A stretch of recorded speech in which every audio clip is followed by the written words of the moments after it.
இன்னைக்கு நைட்டோட நைட்டா இந்தியாவுக்கு வர்ற எல்லா வெளிநாட்டு எண்ணெய் கப்பல்களும் நின்னு போயிட்டா என்ன ஆகும்? நம்ம ஊர்ல இருக்கிற பைக், கார் எல்லாம் அப்படியே நிக்கும். காய்கறி விலை தாறுமாறா ஏறும். மொத்த நாடும் இருட்டுல மூழ்கிடும். இது ஏதோ சினிமா கதை இல்லைங்க, இதுதான் நிதர்சனமான உண்மை. நம்ம இந்தியா உலகத்தோட 3வது பெரிய எனர்ஜி கன்சியூமர். ஆனா நமக்கு தேவையான எண்ணெயில 87% நாம வெளியூர்ல இருந்து தான் வாங்குறோம். ஏன் நம்மால சொந்தமா உற்பத்தி பண்ண முடியல? ரஷ்யா உக்ரைன் போருக்கு அப்புறம் இந்தியா எப்படி உலக நாடுகளையே திரும்பி பார்க்க வச்சது? அமெரிக்கா மிரட்டியும் இந்தியா எப்படி ரஷ்யா கிட்ட எண்ணெய் வாங்குச்சு? இன்னைக்கு இந்த மெகா டாக்குமெண்டரியில இந்தியாவோட எனர்ஜி பாலிடிக்ஸ் பத்தி அக்கு வேறு ஆணி வேறா பார்க்க போறோம். வணக்கம். இன்னைக்கு நாம பார்க்க போற விஷயம் நம்ம ஒவ்வொருத்தரோட பாக்கெட்டையும் பாதிக்கக்கூடிய ஒரு விஷயம். பெட்ரோல் டீசல் விலை ஏறுனா நாம எல்லாரும் கவர்மெண்ட்டை திட்டுறோம். ஆனா அந்த விலையை தீர்மானிக்கிறது டெல்லியோ இல்ல மெட்ராஸோ கிடையாது. அது உலக வரைபடத்துல எங்கேயோ நடக்கிற ஒரு போர் அல்லது ஒரு பாலிடிக்ஸ். இந்தியா இப்போ ஒரு $5 trillion எக்கானமியா ஆகணும்னு துடிச்சுக்கிட்டு இருக்கு. ஒரு நாடு வளரணும்னா அதுக்கு ரத்தம் மாதிரி எது தேவை தெரியுமா? எனர்ஜி. ஆனா துரதிருஷ்டவசமா இந்தியாவுக்கு இயற்கை கொடுத்த வளம் ரொம்ப கம்மி. நாம ஒரு எனர்ஜி ஹங்கிரி நேஷன். இன்னைக்கு தேதியில இந்தியா ஒரு நாளைக்கு கிட்டத்தட்ட 50 லட்சம் பேரல் கச்சா எண்ணெயை பயன்படுத்துது. இதுல ஒரு பேரல்னா 159 லிட்டர். கணக்கு போட்டு பாருங்க எவ்வளவு பெரிய அளவுன்னு. இந்த வீடியோல நாம எதை பத்தி எல்லாம் பேச போறோம்னா, 1. இந்தியா எவ்வளவு ஆழமா வெளிநாடுகளை நம்பி இருக்கு, த டிபெண்டன்சி. 2. நாம யார்கிட்ட வாங்குறோம், ஏன் அவங்க கிட்ட வாங்குறோம், the who and why. 3. Russia Ukraine போர் எப்படி இந்தியாவோட பிளானையே மாத்துச்சு. 4. நம்ம கிட்ட இருக்கிற பேக்கப் பிளான் என்ன? சரி, வாங்க டீப்பா உள்ள போவோம். முதல்ல டேட்டால இருந்து ஆரம்பிப்போம். ஏன்னா டேட்டா பொய் சொல்லாது. இந்தியா தன்னோட கச்சா எண்ணெய் தேவையில 87% முதல் 88% வரை இறக்குமதி தான் செய்யுது. மீதி இருக்கிற அந்த 12-13% தான் நாம இந்திய மண்ணிலிருந்து எடுக்கிறோம். மும்பை ஹை, ராஜஸ்தான், அஸ்ஸாம் போன்ற இடங்கள்ல இருந்து. 2023-24 நிதியாண்டுல மட்டும் இந்தியா சுமார் 232 மில்லியன் மெட்ரிக் டன் கச்சா எண்ணெயை இறக்குமதி பண்ணிருக்கு. இதுக்காக நாம செலவு செஞ்ச தொகை எவ்வளவு தெரியுமா? கிட்டத்தட்ட $132 பில்லியன். அதாவது நம்ம ஊர் காசுக்கு பல லட்சம் கோடி ரூபாய். எண்ணெய் மட்டும் இல்ல, கேஸ் விஷயத்திலையும் நாம அப்படிதான். சமையல் எரிவாயு, எல்பிஜி மற்றும் தொழிற்சாலைகளுக்கு தேவையான LNGல 50%க்கும் மேல நாம வெளிநாடுகளை தான் நம்பியிருக்கோம். நம்ம ஊர்ல எண்ணெய் இல்லையான்னு கேட்டா இருக்கு. ஆனா அது ரொம்ப ஆழத்துல இருக்கு, இல்லனா அதை எடுக்கிறதுக்கான செலவு ரொம்ப அதிகம். நம்ம நாட்டுல இருக்கிற கிணறுகள் எல்லாம் ரொம்ப பழசாகிடுச்சு. அதனால உற்பத்தி வருஷத்துக்கு வருஷம் குறைஞ்சிக்கிட்டே போகுது. ஆனா நம்ம ஊர்ல வண்டி வாகனங்களோட எண்ணிக்கை வருஷத்துக்கு 10% ஏறிக்கிட்டே இருக்கு. இங்கதான் ஒரு முக்கியமான சிக்கல் இருக்கு. நாம எவ்வளவுதான் மேக் இன் இந்தியா பேசினாலும் இந்த எனர்ஜி இம்போர்ட் நம்ம நாட்டோட கரண்ட் அக்கவுண்ட் டெபிசிட், அதாவது நடப்பு கணக்கு பற்றாக்குறைய அதிகமாக்குது. சுருக்கமா சொல்லணும்னா நாம சம்பாதிக்கிற காசுல ஒரு பெரிய பங்கு அரபு நாடுகளுக்கும் ரஷ்யாவுக்கும் போய்கிட்டு இருக்கு. இது இப்ப நேத்து இன்னைக்கு ஆரம்பிச்ச கதையா? இல்ல, 1970களில் உலகத்துல ஒரு பெரிய ஆயில் ஷாக் ஏற்பட்டுச்சு. அப்பதான் இந்தியாவுக்கு ஒரு விஷயம் புரிஞ்சுது. நாம ஒரே ஒரு பிராந்தியத்தை மட்டும் நம்பி இருக்க கூடாதுன்னு. ஆரம்பத்துல நாம முழுசா மிடில் ஈஸ்ட் நாடுகளை தான் நம்பி இருந்தோம். சவுதி அரேபியா, ஈராக், குவைத், இவங்க தான் நம்மோட மெயின் சப்ளையர்ஸ். ஏன் மிடில் ஈஸ்ட்? 1. தூரம். பாரசீக வளைகுடால இருந்து இந்தியாவுக்கு கப்பல் வர வெறும் 3-4 நாள் தான் ஆகும். டிரான்ஸ்போர்ட் செலவு கம்மி. 2. தரம். அங்க கிடைக்கிற எண்ணெய் நம்ம ஊர் சுத்திகரிப்பு ஆலைகளுக்கு ஏத்த மாதிரி இருக்கும். ஆனா மிடில் ஈஸ்ட்ல எப்பவுமே ஒரு பதற்றம் இருக்கும். ஈரான் ஈராக் போர், வளைகுடா போர், அப்புறம் இப்ப நடக்கிற இஸ்ரேல் பாலஸ்தீன பிரச்சனை. இப்படி அங்க ஏதாவது ஒண்ணுன்னா இந்தியாவோட பெட்ரோல் விலை ஏறும்.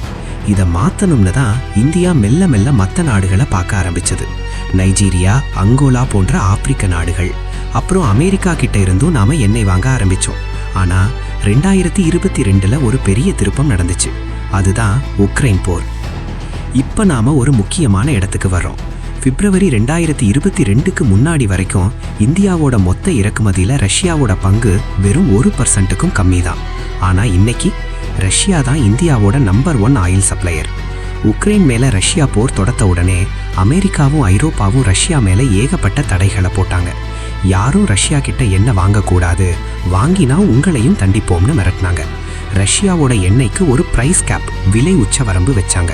ஆனா இந்தியா என்ன பண்ணுச்சு தெரியுமா? எங்க மக்களுக்கு மலிவான விலையில எண்ணெய் வேணும், அது எங்க நாட்டோட உரிமைன்னு ரொம்ப தைரியமா ஒரு ஸ்டாண்ட் எடுத்தாங்க. ரஷ்யா நமக்கு டிஸ்கவுண்ட் விலையில எண்ணெய் தர்றோன்னு சொன்னாங்க. அப்ப ஆரம்பிச்சது தான் இந்த அதிரடி. ஒரு கட்டத்துல இந்தியா இறக்குமதி செஞ்ச எண்ணெயில 40% ரஷ்யா கிட்ட இருந்து தான் வந்துச்சு.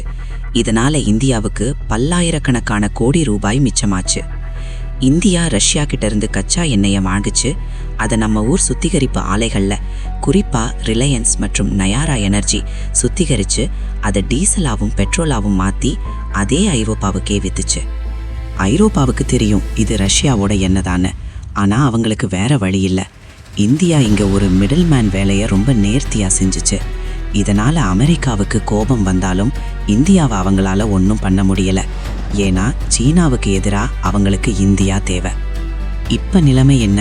2024-25 ஆரம்பத்துல இந்தியா தன்னோட பர்ச்சேஸ் லிஸ்ட்டை எப்படி வச்சிருக்குன்னு பார்ப்போம். 1. ரஷ்யா. இன்னைக்கும் ரஷ்யா தான் முதலிடத்துல இருக்கு. ஆனா இப்ப கொஞ்சம் கொஞ்சமா டிஸ்கவுண்ட் குறைய ஆரம்பிச்சிருக்கு. அதனால இந்தியா மற்ற ஆப்ஷன்ஸையும் பார்க்குது. ஈராக் மற்றும் சவுதி அரேபியா இவங்க எப்பவுமே நம்மோட நம்பிக்கையான பார்ட்னர்ஸ். ரஷ்யா கிட்ட இருந்து வாங்குறது கொஞ்சம் குறைஞ்சா உடனே நாம இவங்க கிட்ட போயிடுவோம். அமெரிக்கா. ஆச்சரியமா இருக்கா? ஆமாங்க, கடந்த சில வருஷங்களா அமெரிக்கா கிட்ட இருந்து இந்தியா அதிகமா எண்ணெய் வாங்க ஆரம்பிச்சிருக்கு. இது ஒரு ஸ்ட்ராட்டஜிக் மூவ்.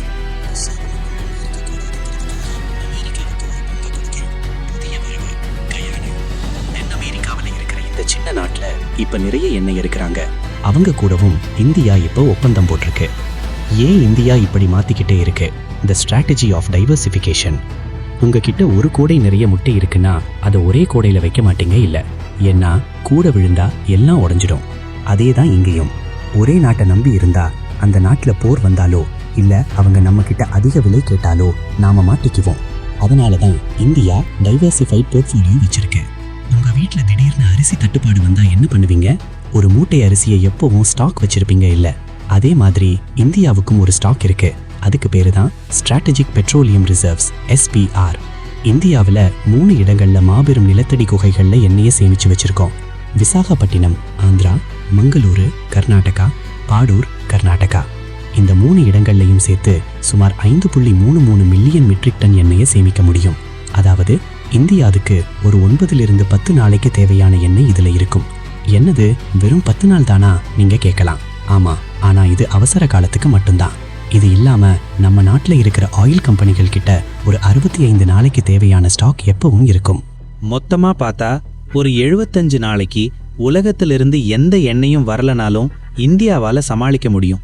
இப்ப கவர்மெண்ட் ஒடிசாவில் இருக்கிற சண்டிகோல்ல இன்னும் பெரிய ஸ்டோரேஜ் கட்ட பிளான் பண்ணிட்டு இருக்காங்க.